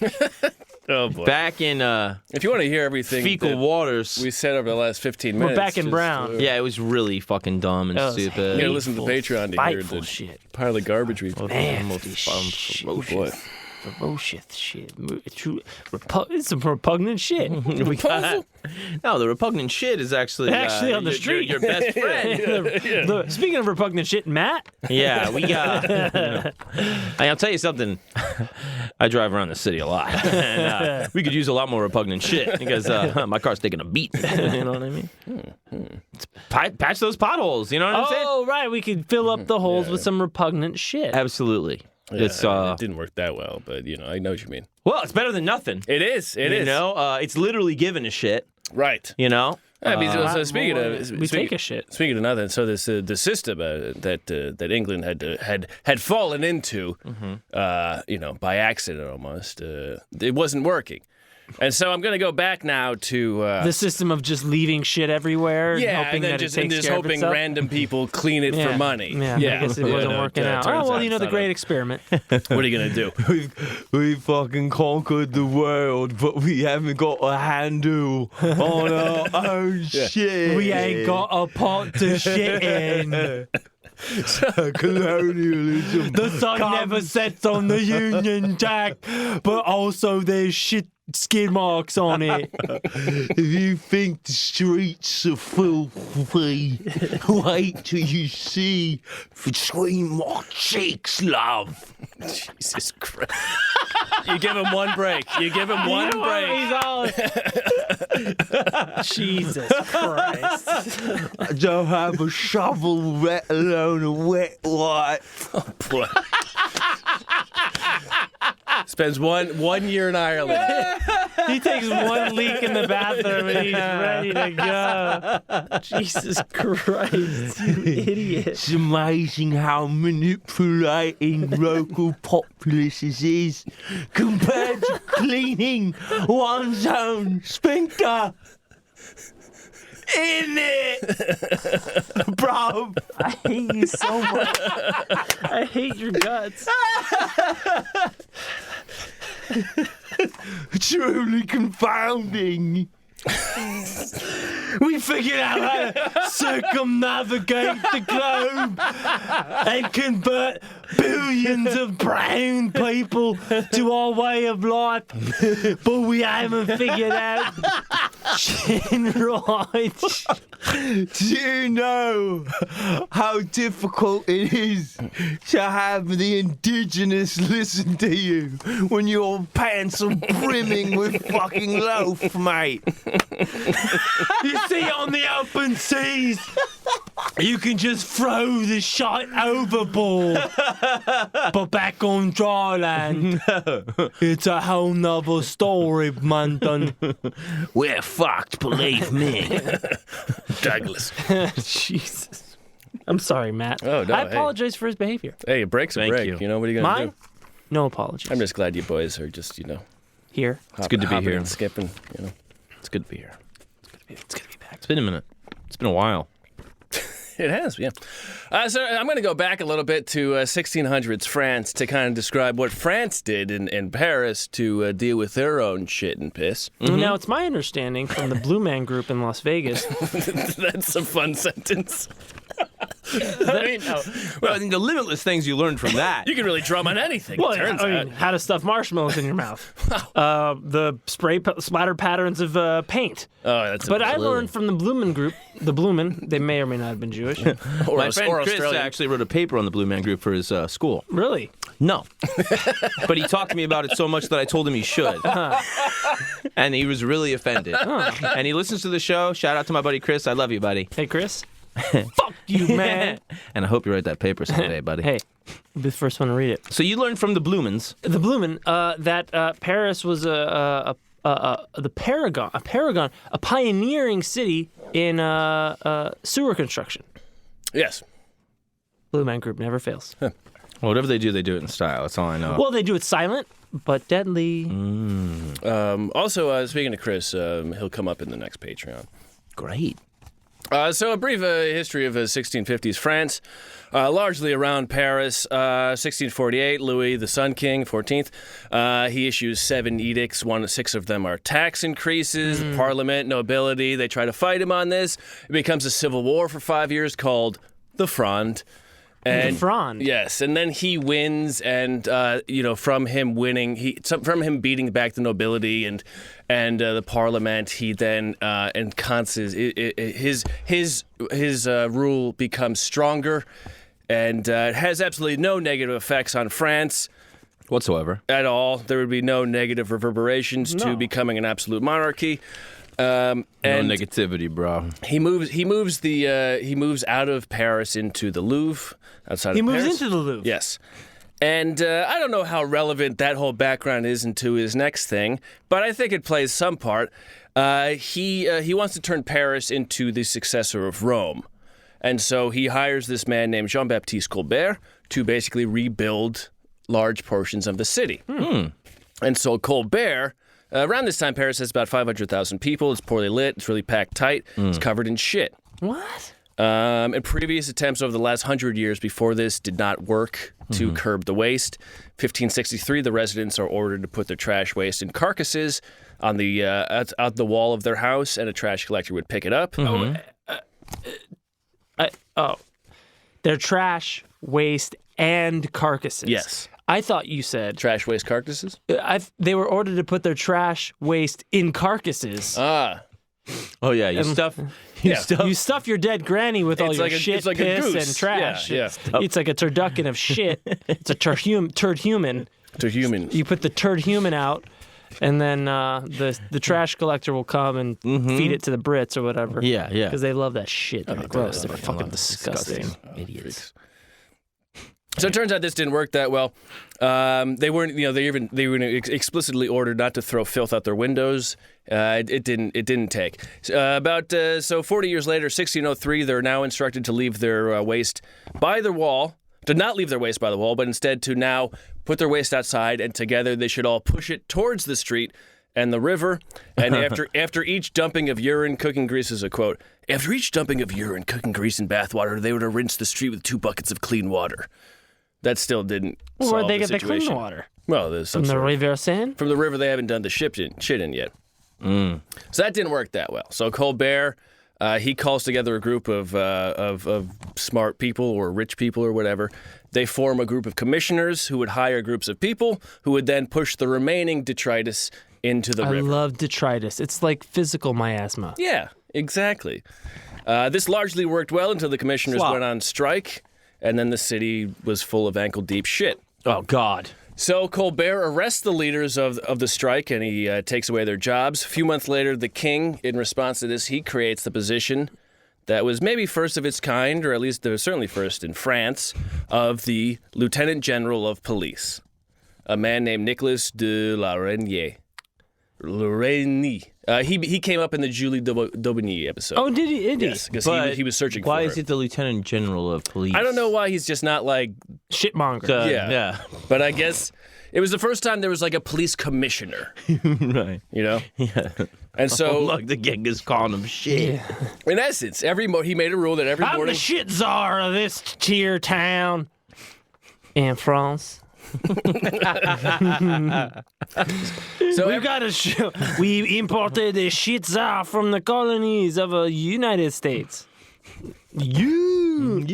This is the 1650s, so every morning he made a rule that every morning 7 a.m. bells would be rung, and men would go out and make sure the citizens would come out and sweep their shit into the streets, and then these men would sweep the shit to the river. It's like New York. And Every day. Every day is trash day in New York. If they didn't do it, then he had the power to individually go and fine people. If they didn't pay their fines, he would take furniture or whatever to pay their See, that's fines. just kind of wondering, like, about this time where you have these, power, consummate power Right. level people, and they're like, I want this to happen. And they're like, yeah, man, but like, people just like fucking throw turds out the window and everybody kind of does it. And they'd be like, no, I want you to kill somebody if I see a single turd go out a window. Right. Yeah. You know what I mean? Like, it'd be very easy to stop turd throwing Yeah. if I were king of France. Well, I mean, it's easy to stop turd. I'll fucking murder people over it. Yeah, I mean, at one point, Louis says, I want to do a tour of the city just to make sure there's no turds. Wow. And he never does, but the threat of it was enough. But there's an old Dutch painter, begins with an H, I forget his name, but like he has this old painting where it's this famous when Europe was covered in snow because of the long winter. Yeah. And because one of the volcano eruptions. Yeah. And he has a painting of people skating on a pond, and then if you look into like the left side of the painting, there's a man's ass hanging out of, because the toilets would just be an open space somewhere in a building that you would just shit out of an open space. Right. And then it would just hit the ground, and you're like, well, I'm in a building. I don't have to Yeah, do it was that. like a glory hole, but for shit. Yeah. Yeah. Yes, and the earth was sucking the shit out. Yeah. Like it was like the ground was sucking your dick, but instead it was poop out of your butt. The other thing is like, there's probably like a lot of people have been like, man, I bet I could fuck that ass right after that turd gets out of there. Yeah, a lot of people were thinking that. I mean, oh man, I probably- can't wait till that turns out. It's almost done. It's almost done. Oh man, before I just took a blue chew. Man, before this guy fucking even knows, before this turd hits the ground, I'm sliding right up in that guy. He won't even know he's shit. You won't even know. He'll Really? He'll just think the turd's still in there. Be like, I bounce back in. Feels kind of good. Am I upside down? I really hope there's not another one in there, man. That really bummed me out. That really bummed me in. It's gonna be a head-on collision between me and that second turd. Maybe that's why it's called bummed out. Yeah, that's definitely. Yeah, without a doubt. Without a doubt, that's where it comes from. Is people watching bummed. people taking. Oh, I'm bummed out. And if like you don't know you're gonna be able to fuck somebody in the ass, you're bummed out. It's when you doubt there's another turd in there, but there is. Oh, fuck. Oh, fuck, damn it. It's so stupid. Should have known. Shit. That's why they say shit, too. Totally. Because you're bummed out and you go, shit. Because that's what you hit. A bummer, man. Fuck. So, Shit. Fuck. Fuck that shit. Same reason. Yeah. Now this largely solved many of the problems, but it didn't solve all of the problems because residents. One of the rules of this whole thing was residents were no longer allowed to just toss animal carcasses onto the ground, and because of this, Which was a great pastime. Well, back then especially, there's a lot of animal carcasses. Sure, yeah. And so what they would do is instead of tossing it on the ground, they would just keep it in their house. Yeah. Until it was time to throw it. And so this built up a lot of what was called fecal matter and dead animals. This is I don't even know where this quote is. I This love from putrefaction. When the Streets Were Paved with Filth, but a quote from somewhere, I'm not sure. Homes were full of, quote, fecal material and dead animals. A putrefaction that was as large in their homes as it was in the countryside. So it's still, it didn't solve the problem completely. And even... Wait, what were they supposed to be doing when they were keeping the shit in their behind the couch or whatever? Basically supposed to, just wait until it was time to throw it into the street, I think. Yeah, you gotta or wait till bury it in their Thursday. yard. Okay, right. So you wait for, the king to roll by with his crew. Yeah, then you're like, You oh, pelt he's them. gone, throw him. The minute he's gone, Yeah. You're supposed, but he might roll back. So instead, what do? Put it in your kid's room. Yeah. Right. That's how dolls were made. That's what. Oh, honey, it's a toy. Yeah, I think it's a rabbit and some shit. That's a toy. You ungrateful shit. I said it's a toy. Yeah, fucking test me. Well, the good thing about back then is that people used a lot of the animal, right? Right, in you essence, yeah. You made the bone broth, you boiled the whatever, and then you made the feathers into pens or something, and the skin into condoms or whatever. Right. So you just had maybe some, what'd you say, detritus? Yes. Some gristle. And you figured out things to do with it. Yeah. And so this largely solved the problems. They still had some issues that England had. Even in the 1800s, they would have people would lay planks over the street to cross because it was still full of shit. But eventually, they put a system into place that eventually, Paris is still gross at times. What are you gonna do? Yeah, it's not Venice. I mean, it's not Rome. Rome is fucking gross. Well, Rome is I think it's 11 feet higher than it used to be because all of- the shit? and building All over the dead cats. Yeah, There's a lot of fucking and cats. When in Rome. and the blonde Yeah, of sure, Christians. sure. Yeah. Grossest city you've ever been to is Venice. The grossest one I've ever been to is Rome. I like. Honestly, I thought Venice was quite nice. it smelled like shit and piss. Well, maybe back then I just was okay with it. I don't know. Well, you get used to it, Yeah, exactly. and You now develop a taste for it. now Venice, California. Was it? is- No, actually, I'm sorry, I wasn't in Venice. It's probably the water. There's all that. Yes, it's the water. It's Yeah. the piss in the water. Yeah, okay. I haven't But been you to don't Venice. I waste was it, in- you I was in- taste yeah. it. Oh, It's not Venice. So I still believe you on that one. Venice is gross. Amsterdam is a better version of Venice, Huh. in my limited experience. Just lots of cheese and stuff. In Venice, they got to keep the kids off the canals. In Amsterdam, they don't have to. No, I'm just saying it's Mitch Hedberger. Okay, so back to England. So England doesn't go in this direction of one man like Yeah, with these over- fancy planks and Yeah, whatnot. well, even just like some sort of like, I won't even let a child sex slave shine my shoe. yeah, I'm not going to exactly. put a plank Yeah. over the street. So I have dignity. Child sex slaves are for raping. Have some. now that's the bumper sticker quote for the show. They're not for laying wood down on the street. Have some goddamn self-respect for yourself and for the child sex slave. Where's the child going to get a sawhorse? So you- buck. If you're using the wood for a plank, how are you gonna build the box to keep it in? How are you going to build this fucking Emancipator 2000? When you're using the plank to cross the street. So in England, it kind of there's like various groups that like we should tackle this, and they don't. But it kind of comes down the street cleaning doesn't comes down to one man. His name is Charles Cochrane. And he begins about tackling this issue of mud in the streets and filth and a brief history of Charles Cochrane. I'm going to go back to dirty old London here. I like that the book is brown with yellow pages. So Cochrane was the illegitimate son of an aristocrat, and he was left a fortune, and he took that fortune, and one of the things he did with it as a young adult, he went on a tour of England pretending to be a Spanish minstrel. And he would play music, and he wrote a song of it called Journal of a Tour of Don Juan de Vega. Okay. That was his fake name. His fake name was Don Juan de Vega. Okay. And so he would go to towns throughout England and Ireland and Scotland and play music, and he published this book, and he became, notable for that because the book was like semi-risque. What was the book about? The book was about his tour. Mm-hmm. And he talked about how when he would go to these places, like some women would be like, wow, look at this minstrel. Suck your cocks.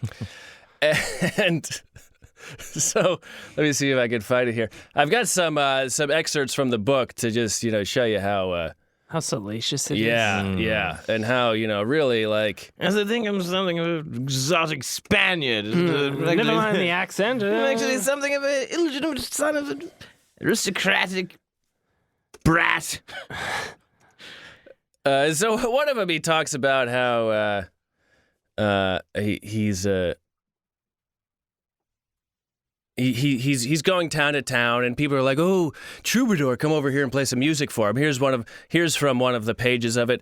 He says, "Going up to the rock garden, a very tall, elderly lady with a face apparently rouged came close up to me and said in a soft, seductive tone, 'Troubadour, troubadour, excuse this liberty in the streets.' 'What?' I said. And with a smile in her loving countenance, 'Excuse,' was faintly uttered, and she glided away. She had scarcely proceeded 10 yards when she turned around and curtsied and positively kissed her hand to me. Dreadful, shocking, naughty old lady. I really believe she wished to lead the troubadour astray." Wait. What was naughty? She looked at him. She turned around and she gestured in a way of like, "Why don't you come over here and fuck me, young boy?" So that I got a hot shit in the chamber. Why don't you come fuck me as soon as it's out? So there's a lot of stories of that where he's in town and some like woman is like, "Oh, you seem interesting," and he calls her a whore. Yeah, you dirty bitch. Meanwhile, I'm not a Spaniard at all, and she's over here begging for it. Joke's on her. I'm not Spanish, and I don't like women. I'm not a musician.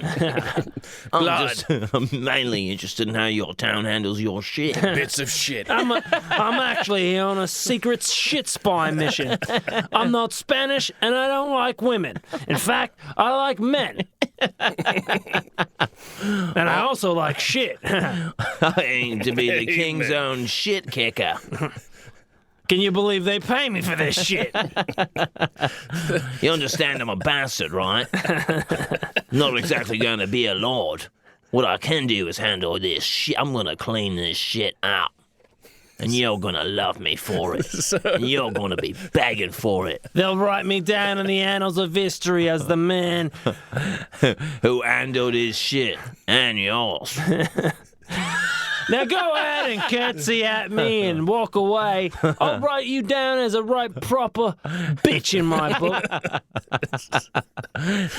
Now, you remember me when you've got a hold on for the first time in 20 years because you're not constantly inhaling my asthma of shit. Every boner you have belongs to me, mate.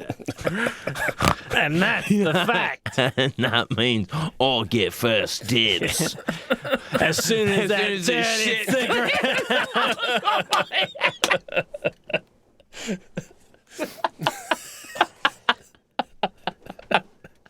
Oh, man. You drop that turd, I clean it up, and I fill you right up with my dick. That's what I do. I keep asses empty, and then I fill them right back up. That's me, Don Juan de Vega. Psych, my name's Cochrane. Charles Cochrane. And I don't run from cock, I'll tell you that.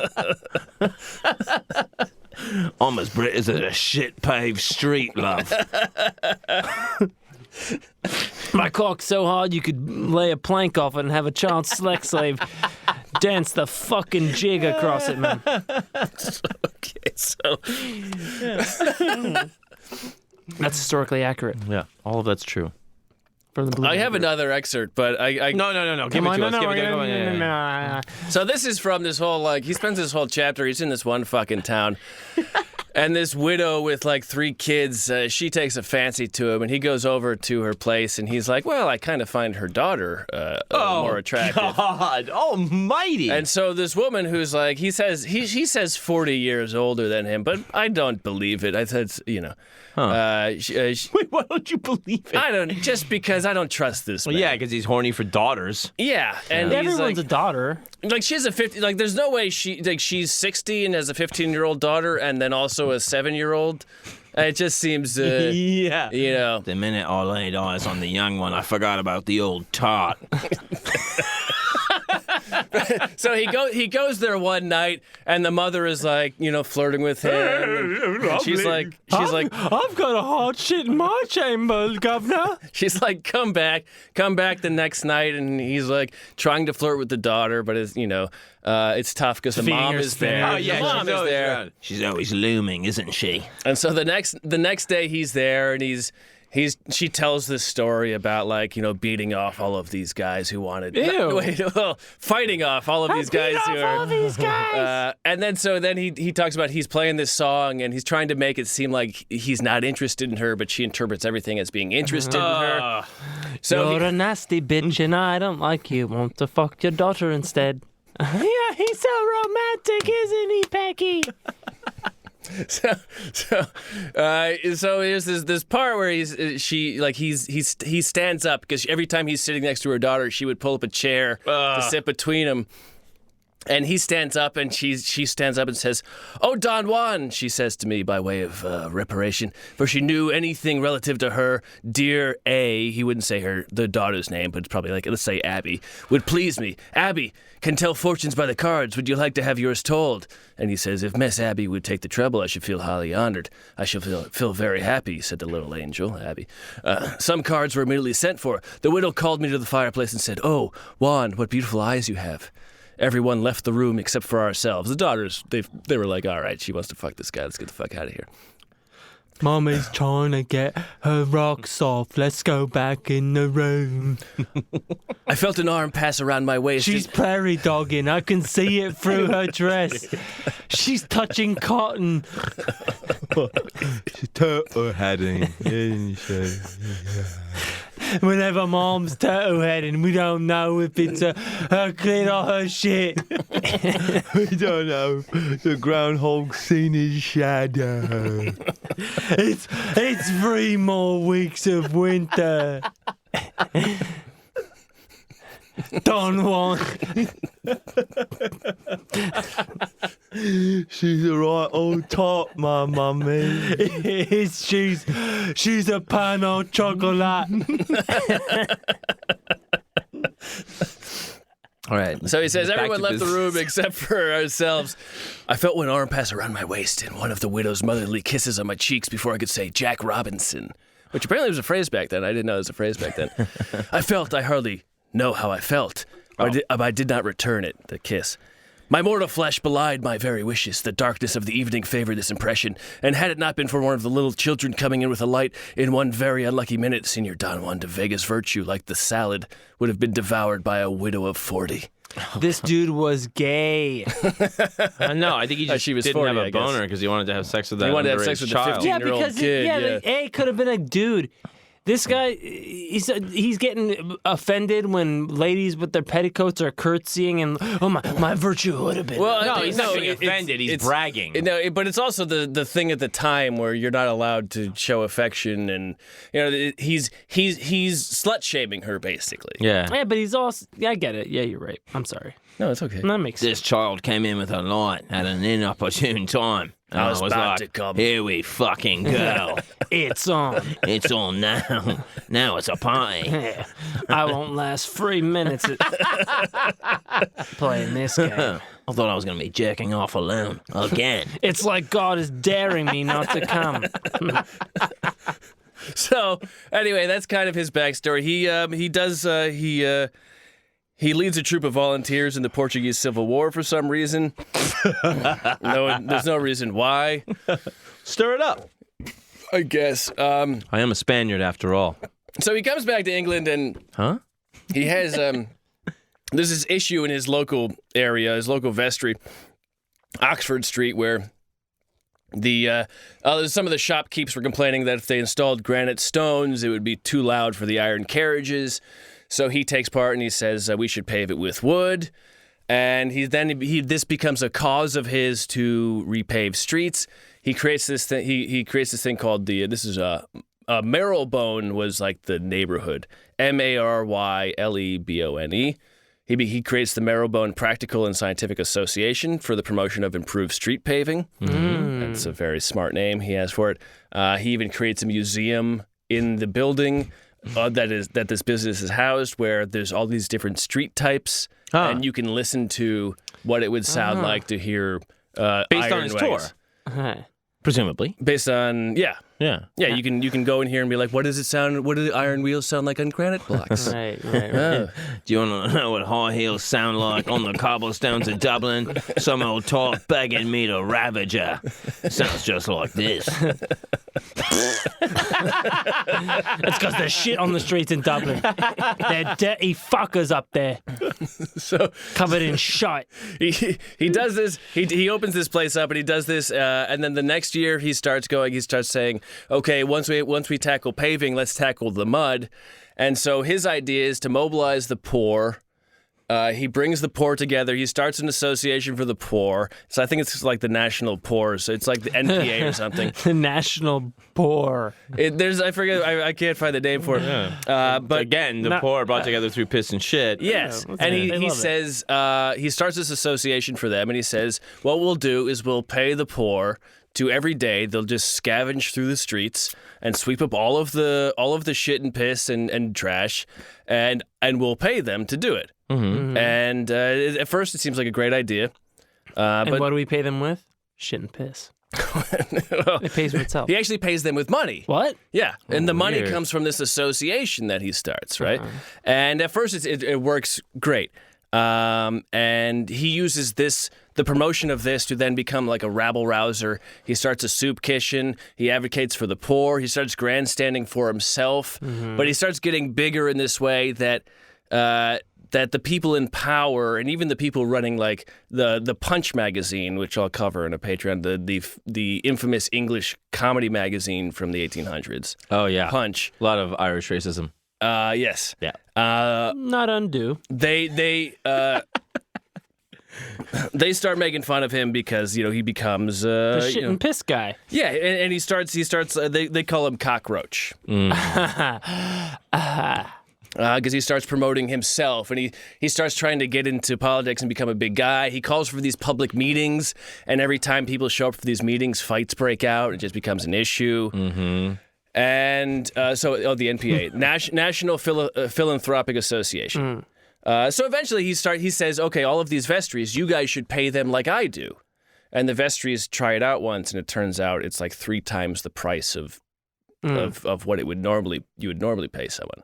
Right. So like, this is just, we can't pay 265 people to just go around the streets and clean it all day. Yeah. And so the project is abandoned by the vestries. And then he runs out of money because he can't pay these people that much either. Yeah. Then he goes to France. He becomes an ardent proponent of Sabbatarianism, which is when you really take the Sabbath seriously. Mm-hmm. He dies 2 years later, alone with his affairs and in hopeless confusion. He wouldn't even take shits on Sabbath. No. And that's why he died. And part of his legacy is that there's a painting of him in the National Portrait Gallery, and the caption is, quote, "Traveling player and diarist." So they never touch on what he did after the Don Juan shit. Oh yeah, he was just the guy going around pretending to be somebody else and writing about it. Yeah. But the city of London, they says, okay, this isn't the worst idea. We can't pay these adults. But what, and this is from what Jackson calls, quote, a very Victorian strategy. What if we paid children to do this? Yeah. I mean, they're already sex slaves. Yeah. So they hire groups of children for 5 shillings a week and quote, the right to dip a cup in the copper every morning. Like, the copper is just a pile of, like, fucking hot cocoa. So for 5 shillings a week and some hot cocoa, it's about $31 today. It's about a day's wages back then for a workman, according to nationalarchives.gov, the currency converter for the UK shilling. Now, how many Very bananas nice. is that? That's a good question. I didn't convert that. Fucking asshole. So the UK starts paying children to clean their streets, or London does, and it works pretty well. And then there was it works okay, and then a new invention comes out that's called the squeegee. Turns out that's a way better way to get rid of mud. Starts working even better. A squeegee? Yes, and then they invent this thing called the rubbish bin. Oh, you're And talking they about put it on the corner, and put your shit in here. You can throw your mud and shit into this bin on Are the you corner. fucking kidding me? Yes, street bins. The squeegee came before the bin. The bin. That's retarded. I mean, look at, Here you go. So here's the thing, right? You just fucking shove the Now- shit into a fine thin Now, layer. if I squeegee all this shit off something, where am I going to put it? Am I just going to throw it right back on the ground? No, I'll do you one better. But wait, there's more. I got a bin for your squeegee shit. Only for the low, low price of 33 bananas a week. I'll tell you what. If you fucking buy 2 squeegees, I'll kick it in a bin for free. And you won't need the squeegees anymore. Now, some people might call me crazy. They may call me Don Juan de la Vega, not fucking this kid by the fireplace. But that's just who I am. I'm Johnny Cockroach. so between the bins and the squeegee, they noticed a large decrease in mud in the streets. The bins? Yeah. They didn't have the idea for the No, bins? there were no bins Now- before then. Now, my... There were like How? 8 because, I don't know, It costs nothing. there's no There's probably a bin. Connections episode on it, John. There's no bins in the valley in Los Angeles and in so many parts of LA downtown. What are you talking about? There's no bins. No, There's people bins live in everywhere. the bins. There's The bins have been everywhere. converted. There's not as many bins as there could be. We're not enough in bins. communist In, Europe. in Chicago, You tell there's- me there's shit in the fucking in streets Chicago, in the valley? there's way more bins than there are in the That's because valley. it's windy or and you even- have to put it in the bins. Gotta. The shit'll blow everywhere. You're more likely to throw shit away if there's a place to throw it. Otherwise, you throw Absolutely. it in the street. I just Now, Yeah, they didn't, what? Yeah. now they didn't realize this apparently What did until they tried it. The squeegee. Now, is it the modern day squeegee? In essence, yes. Now, what were they squeegeeing? The ground? It was a rubber scraper formerly used to clean ship's decks. It was introduced as this is The poop again deck. from Dirty Old London. Introduced to the orderly's arsenal of brushes and shovels, was found to be ideal for removing quote slop from the newer road surfaces of wood and asphalt. Love slop. John loves. So the squeegee was used. It was a ground squeegee. It was Yes. Squeegee the ground in London, and ironically, it just clears away another layer of yeah, we shit. found out if you wipe away the shit, it is no longer there. Isn't that crazy? Isn't that weird? Isn't that abnormal, In governor? the 1870s, street orderly bins were introduced, and those would become the curbside trash cans. 1870. Mm-hmm. They had the radio. They didn't have the radio in 1870. They had the telegraph. Yeah. They But had that all ran on shit. Yeah, the shit powered. You know what I mean? Well, then good thing they had that squeegee to get all that shit to Thank power the God. telegraph. They had hot air balloons. yeah. yeah. The pyramids were built. Yeah. Yes, the pyramids were way built by then. Yeah. A few years before. They had Nobody accidentally invented the bin. nobody Nope. turned a hat upside. Nobody- There were hats. The fucking roads the were made hats were already in They were there. half of the road they anyway. were- How about a box? The hats were not doing the job. There They wasn't were an they open were part of the coffin that shit. somebody said we could put our shit in. That again will be another episode. Oh in my this. God in heaven! Really? Nobody figured. Nobody left. There wasn't an accident. Listen. You know how much over shit there bi- was? There was wasn't. there was random chance enough in the universe that human beings arose out of single strands of DNA. There couldn't have been one hat left turned upside down that somebody put a cigarette It butt was in. full of shit and in the road. It wasn't enough. Yeah, I mean, free hat. There's some shit in it, but who cares? Yeah, I mean, hey, finders keepers. There was nobody dancing a thing, and they're going, hey, how about a tip? Dude, that's so really stupid. really dumb and embarrassing. But while... It's hard to think when your nose is full of shit miasma and leads in the... Well, that's the thing. Even all of this, it was relative. People, even after the bins and squeegees, people still complain there was too much shit. There was one invention that accidentally solved all of this. Now, what would that be? Well, Accidentally? Is this a teaser for the next episode? No. Oh, there's more. I will leave this from, Dirty Old London. In 1889, no one was sure in 1889, the machine gun. 1899 whether matters would improve, but there was one casual utterance at the meeting that would prove highly prophetic. This is a meeting for the state of London streets. Dr. Smith of St. Pancras noted in passing regarding horse dung that, quote, a great improvement would be noticed as motors become general.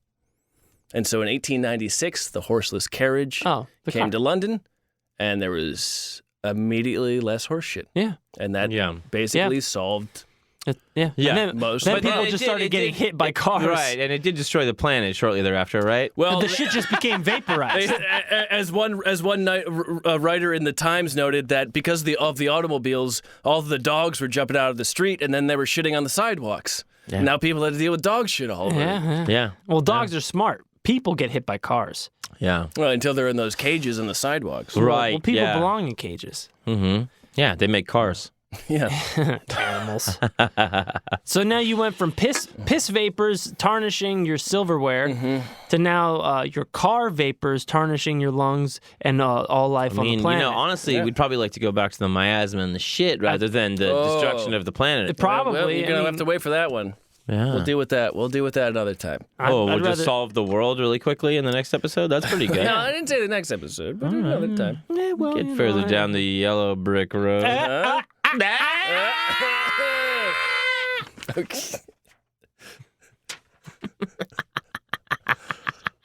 I love piss. It's really good. It's the best. It's really, really good. And I the think thing it's is, number... I didn't want to say anything. But I was like, piss on the shit, you guys. Yeah, piss on the shit. Well, in piss, it becomes a real muddy affair. Yeah. Oh. Well, it's like when you see a toilet bowl and sometimes there's like caca in it. You piss the shit You just out. piss the shit down. Yeah, you fuck the pain away. You piss the brown away. The shit away. Yeah, piss the shit away. Piss the shit away. Yeah. Take it all back to Adam and Eve. Wait, what? I have no idea what I was. All right. I don't know. But We'll save that for the all Patreon. Adam and Eve pissing shit, whatever. It's Adam and Eve, not Adam and Peeve. Sorry. Whoops. Checkmate, atheists. Blood. Bits of shit. Gov. That was wonderful. Oh, God, I love piss and shit. I love fecal matters. I know. Of state. I love fecal matters of state. Yeah. And I love the state of fecal matters. Wait till we get to the Night Soil episode. Fecal Matters was my favorite TV show on TGIF.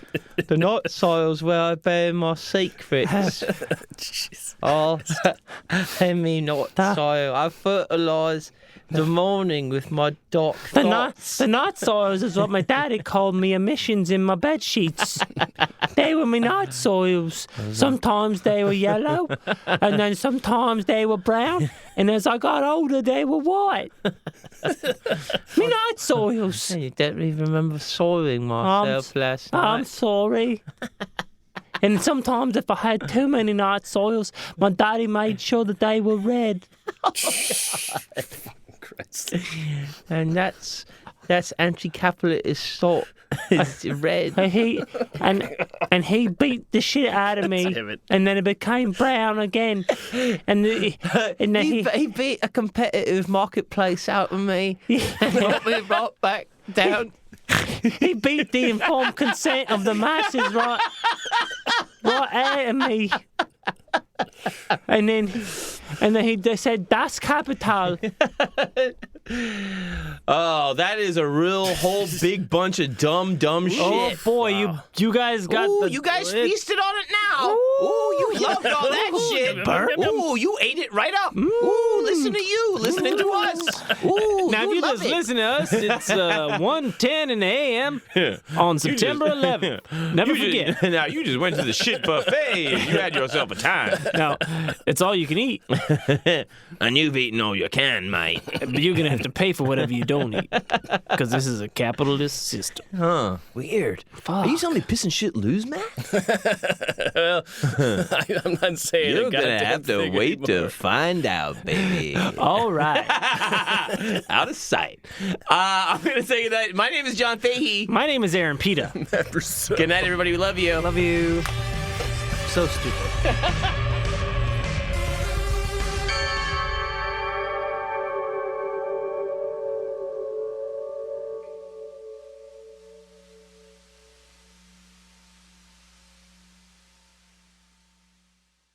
Scarpins Avenue.